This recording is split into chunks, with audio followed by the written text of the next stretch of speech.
Gen Z अर्थात तरुण पिढीपर्यंत थेट पोहोचण्यासाठी केंद्र सरकारकडून विशेष उपक्रम हाती घेण्यात आलाय। एक दिवस एक विद्यापीठ या उपक्रमांतर्गत दररोज एका केंद्रीय मंत्र्याला देशातील एका विद्यापीठात पाठवलं जाणार आहे। या भेटीमध्ये मंत्री विद्यार्थ्यांशी संवाद साधतील, त्यांच्या समस्या, अपेक्षा आणि देशासमोरची विविध मुद्द्यांवरील मतं जाणून घेणार आहेत। नीट पेपर फुटीनंतर झालेल्या विद्यार्थी आंदोलनाच्या पार्श्वभूमीवर तरुण पिढीच्या प्रश्नांना समजून घेण्यासाठी हा उपक्रम बराच महत्त्वाचा मानला जातोय।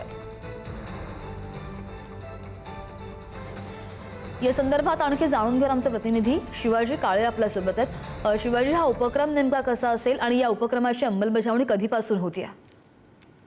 सरकारला आता जनतेशी जोडून घेण्यासाठी, विद्यार्थ्यांची मतं जाणून घेण्यासाठी आणि नव्या जनरेशनचा जो गॅप आहे तो कमी करण्यासाठी सरकारने हा उपक्रम सुरू केलेला आहे।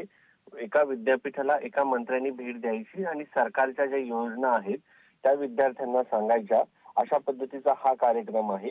मात्र शिक्षणाचं विकेंद्रीकरण करण्याच्या या प्रयत्नामध्ये साधारण जर आपण विचार केला तर देशामध्ये 30 वर्षापेक्षा कमी वयाच्या लोकांच्या समस्यांकडे लक्ष देण्याचं सरकारने ठरवल्याचं दिसून येत आहे।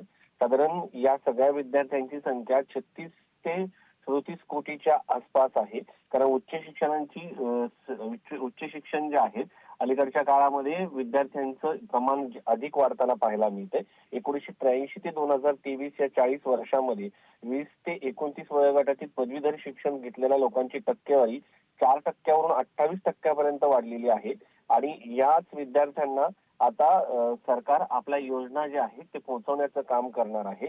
आता या सगळ्या याच्यामध्ये योजना पोहोचवणं, विद्यार्थ्यांना रोजगाराच्या संधी कशा उपलब्ध होतील याकडे देखील लक्ष देणं गरजेचं आहे। कारण सरकार तिथपर्यंत पोहोचल्यानंतर सरकारच्या योजना ज्या आहेत त्या देखील विद्यार्थ्यांपर्यंत पोहोचणं आणि ज्या रोजगाराच्या वाटा आहेत, भविष्यातील त्यांच्यासाठी रोजगारांच्या ज्या संधी आहेत त्या देखील विद्यार्थ्यांपर्यंत पोहोचणं गरजेचं आहे। आणि त्या दृष्टिकोनातून सरकारने उचललेलं हे महत्त्वाचं पाऊल म्हणावं लागेल। अगदी शिवाजी, धन्यवाद दिलेल्या सगळ्या सविस्तर माहितीसाठी।